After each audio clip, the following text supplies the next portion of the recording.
السلام علیکم ورحمۃ اللہ وبرکاتہ۔ آج کا ہمارا سوال تراویح سے متعلق ہے اور وہ یہ ہے کہ سامع کے بغیر تراویح میں قرآن کریم سنانا کیسا ہے؟ یعنی پیچھے مقتدی تو کافی ہیں لیکن کوئی بھی ایسا نہیں ہے جو قرآن کریم سننے کے لیے مقرر کیا گیا ہو، غلطی بتلانے کے لیے جس کو طے کیا گیا ہو، تو ایسی صورت میں قرآن کریم سنانا یا تراویح کی جماعت کرنا کیسا ہے؟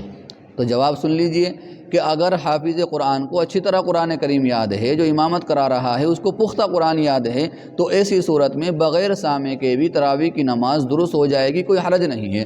بیچ میں کہیں پر وہ بھول جائے تو سلام پھیرنے کے بعد وہ اس کو دیکھ لے، اگر کوئی ایسی غلطی ہوئی ہے جس سے نماز فاسد نہیں ہوتی ہے تو اس صورت میں یہ کرنا ہے کہ